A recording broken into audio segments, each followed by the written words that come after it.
A few months ago, I did a video introducing a brand new wheat that is coming to the market, Heartwell, which is actually a purple hybridized wheat brought to you by 4 Generations Organic Farms. And my very first question that I got was, how does it bake? Well, we're gonna find out because in this video, I'm gonna be doing multiple recipes with this new wheat coming so you can know what recipes I recommend.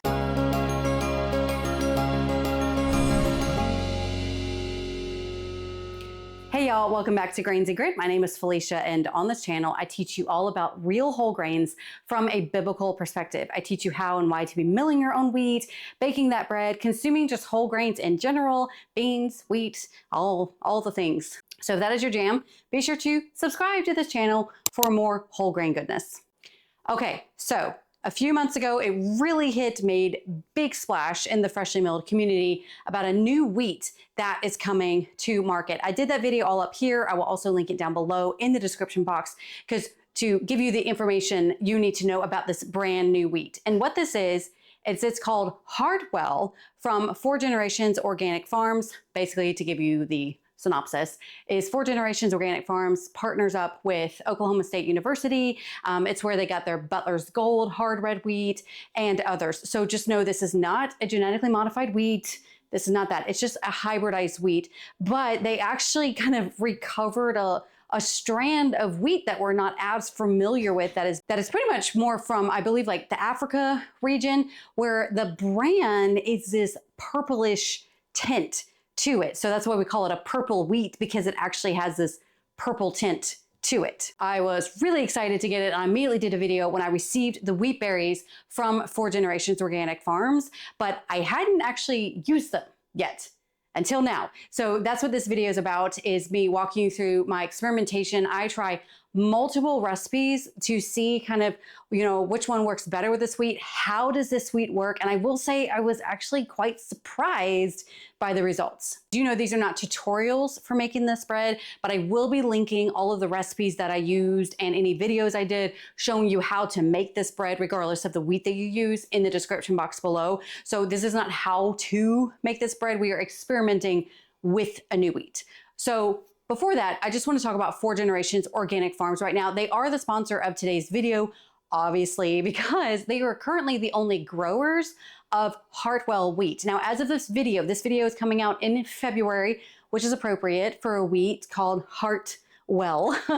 And it's actually not available yet. The wheat berries are not available to be purchased right now. I have some, because they generously sent them to me so I could try them out for you guys to be prepared. But these wheat berries should be available come, I believe, June or July of this year of 2026.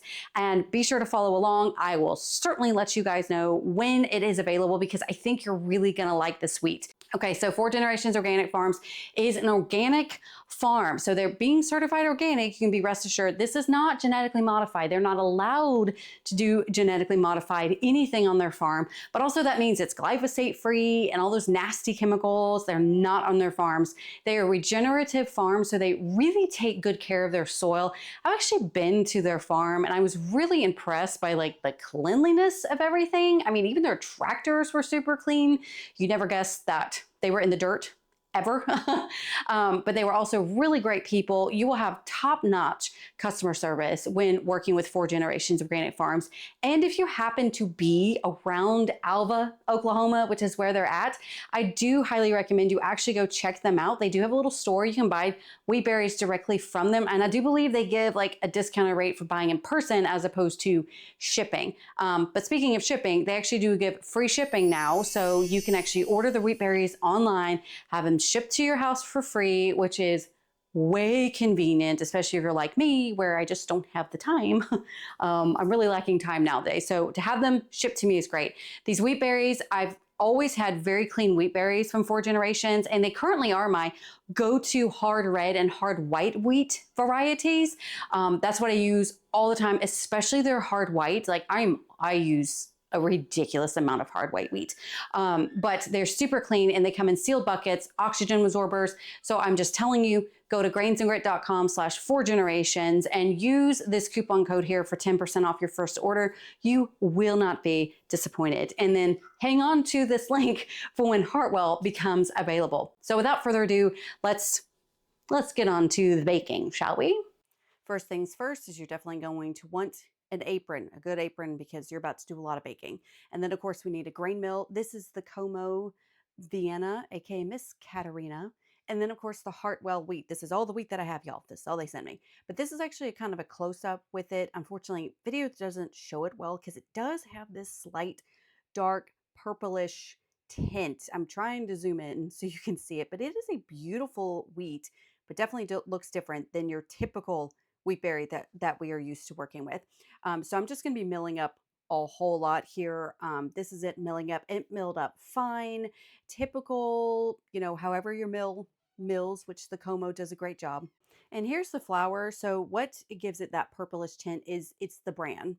So when looking at this is it kind of close up again. You're going to very much see that bran in this, and you'll see later it gives the dough an incredible color. And here I am consulting my own recipe because no, I don't have all my recipes memorized. So I'm just pulling it up here on my website, but I have a cookbook as well. I use that, but yeah, I need to look at my own recipes too, y'all. So what we're going to start off with first is the no-knead bread. This is actually a recent recipe I've done, and I'm really liking it. It's just such an easy, simple bread, especially for the one loaf. And I did find that with the Hartwell wheat, I did not have to adjust any flour. What the recipe calls for is what I used, and it worked out just fine. But this one actually did surprise me a little bit, and because with this no-knead bread is where I really saw the difference in the texture of this wheat. So if you've done this recipe before, we have 4 stretch and folds. So after the first stretch and fold here, it was typically still feeling pretty normal like I'm used to. But the second stretch and fold is when I started noticing a difference in the texture. You're going to see it's a little jiggly here because this is where I started noticing it to start feeling a little bit lighter, almost like, okay, this is getting like some sort of foam type texture. I've really tried working hard with my husband even to describe the feel of this dough. And it is just hard because it's dough, but yet it started getting this more foam like texture to it, especially with these third and fourth stretch and fold. So here you can see how jiggly that is. So that's good because it means like a lot of good air and gluten is getting in to help lighten that dough. But like you're gonna feel this and think, whoa, this just feels different, but in a good way. So here it is after we're about to do the fourth stretch and fold. It has risen very well. It feels really great. Again, it gets more of that lighter, airier type texture, like someone put some light air foam in it. Again, so hard to describe. But after the stretch and fold, it's totally fine. I didn't have to add any more flour, no more water. And then here I am just putting it in my bucket so it can do the rise. So we rise until about double. Unfortunately, I did not time everything well. So the dough rose extremely well. And then this is after I already messed with it, so it fell a little bit. So I think the bread could have risen a bit better when I baked it if I had done my timing better. But this is the Nutrimil bread sling. Love this. If you don't have one, you need one. It makes life so much easier for these types of breads.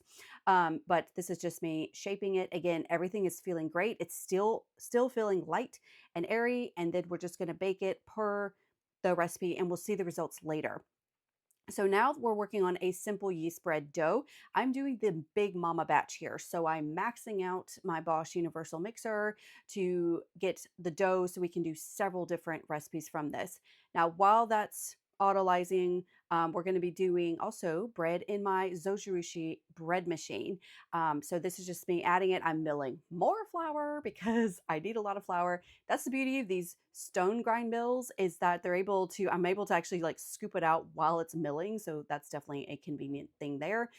So we're just going to go ahead and put the recipe together for this bread machine and get this going in the bread machine while we are doing everything else. And I can't remember while I'm doing voiceover and editing this if I already said that all recipes will be in the description box below, so you'll be able to see everything there. So this is me back after those 15 minutes, and we're going to be adding in the rest of our like our salt and our flour. And I want you to notice the top left-hand corner of this screen. Do you see that measuring cup of oil and honey sitting there? And you notice how I'm not adding that in? Yeah, that was a mistake. Yes, y'all, I make mistakes, especially when I'm filming because I think I just get really distracted. This is the Hartwell wheat kneading up without the honey and oil, but I did catch my mistake after kneading it. So I added that in and then I kneaded it for like another 2 to 3 minutes. So do know I still make mistakes. And if you forget this type of mistake, I just added it in even after I kneaded it and it incorporated it in just fine and everything turned out just fine. So just letting you know, y'all, I am not perfect. I do make mistakes, but it turned out well. But here's what it looks like. It is such a dark dough. This is something that just really surprised me. I mean, it looks like I added molasses to this dough. It's just crazy. So here it is. Again, this is the big mama batch dough. I can do a lot with this dough and it's feeling great. It's feeling soft. With this type of dough, it was feeling pretty much like normal, like my doughs normally do feel like no matter what wheat I'm using. So it's feeling soft. I do like it where it's slightly tacky. You can see it is sticking to my hands a bit. I rather it be this way because then I can always flour my hands and then work with the dough. So that's just how I prefer it. So the first one we're going to be doing is we're going to be making some rolls. So this is just me shaping up some rolls. I would say everything worked normal. There was no surprises here as far as how the dough felt. They also rose beautifully and I baked as normal. The next recipe is we're going to be using it in the Pullman pan. Let's see how it is in the Pullman pan. So this is the larger one. I think it's like a 13-inch, but bottom line is I need to weigh out 2 pounds of dough. So that's what you see me doing here. I shape it as normal. Again, no surprises here. It was shaping normally, feeling just normal. And then we are just placing that in the Pullman pan, letting it rise. I just keep a little bit of an opening to close whenever I close it about an inch so I can see to make sure it's risen properly. And then we're going to do a regular loaf of bread. This is the Nutrimil bread pans. Currently, my favorite bread pans, like perfect size, perfect everything. Dough was just fine. Let that rise. Now let's try some cinnamon rolls.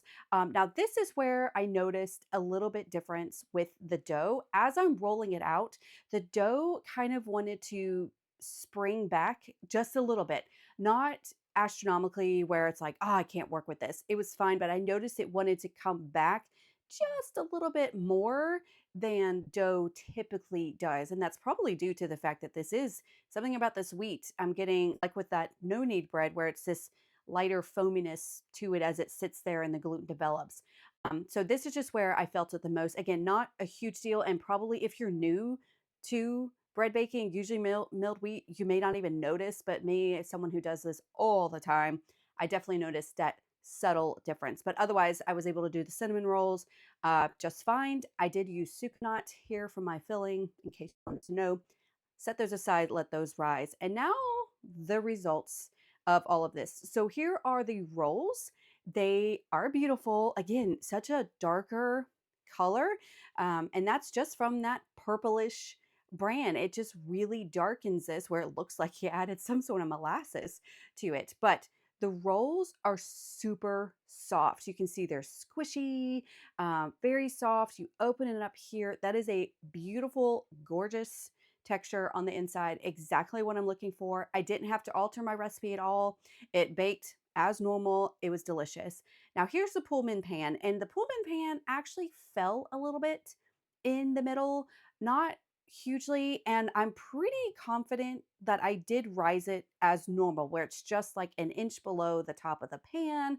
I shaped it well. So I don't think this is my fault necessarily, just for some reason, it just fell a little bit. So I will experiment with that to make sure it wasn't my fault, a shaping error. But set that one aside as well.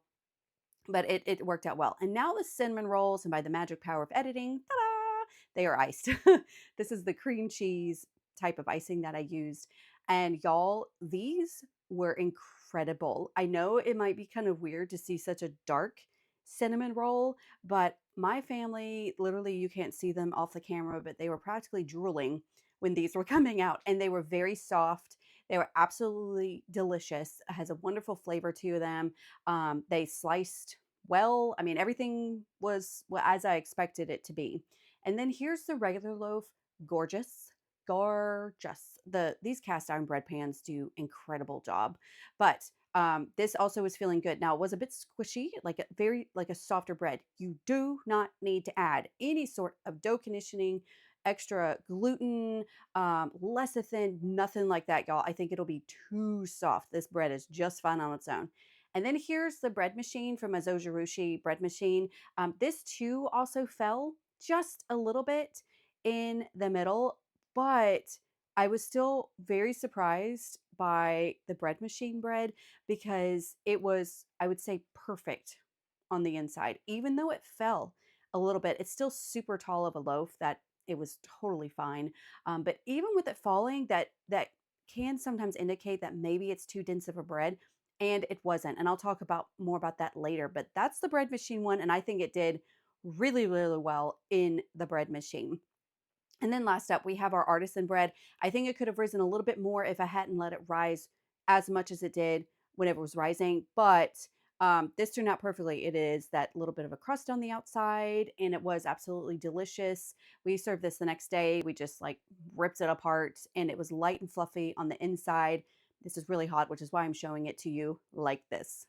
All right, that's it, y'all. So here are my conclusions of this. Again, I was really surprised by this wheat and how my husband described it. And I would have to agree, as it's kind of basically like a blend between, if you were to blend hard red wheat with einkorn. So if you've worked with either of those two wheats, it has like the flavor of a hard red. So very that flavorful whole wheat type flavor, but yet almost, but it's got this softness that einkorn provides, especially in the rolls. And it works, I would say, when he said that, it's like you combine einkorn with hard red. I was like, yes, that's it. It's very, very similar to that. And I would say probably the closest you can get. But I was pleasantly surprised that I think, in my opinion, the best recipe it worked with was actually the bread in the bread machine. That was the best bread machine bread that has ever come out. Because usually bread machine bread is a little bit more on the dense side. Still fine, not like brick dense, but a little bit more dense than if I do it in the oven. But that came out amazing, and it held together so well for sandwiches, for toast. I made sandwiches with this, and also the ones with the Pullman pan and the regular loaf, and all of it held together very well for sandwiches. The rolls were delicious. They were super soft and squishy. And then the cinnamon rolls, my family loved the cinnamon rolls. So I think here's the takeaways with Hartwell. It definitely is more of a whole wheaty flavor. I do believe that if you are really interested in sourdough breads, those artisan breads, you are going to want to get a hold of this wheat because I think it's going to do really, really well with different artisan breads. I actually have a friend who makes really great sourdough bread with 100% fresh milled wheat. And I'm going to recommend this to her when it comes out. I don't have enough to spare to give her at the moment, but I'm definitely going to recommend her to work with this for sourdough because I think it's going to do really, really well. Another key takeaway is that I would not recommend this wheat if you're trying to convert diehard white bread lovers over to fresh milled wheat because it looks like a dark whole grain bread. I mean, it's this purpley brown, beautiful color, but someone, especially like a kid who's used to their bread being white, and they're going to look at this like, that's brown bread. Ew, that's definitely a whole wheat bread. Mom's trying to be healthy.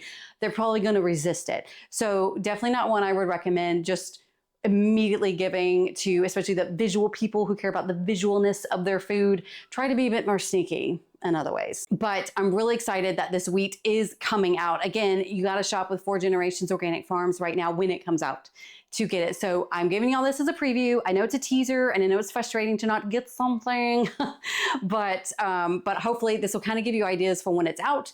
you'll be ready to go with recipes to try. But otherwise, hopefully this video was helpful for you, and I hope that you're as excited as I am. And again, to learn more details about Hartwell wheat, the health benefits from it, so on and so forth, be sure to check out this video here. And thank you so much to 4 Generations for growing this wheat for us. We're super excited. And as always, I hope y'all have a wonderful day, and I'll see you next week. Bye.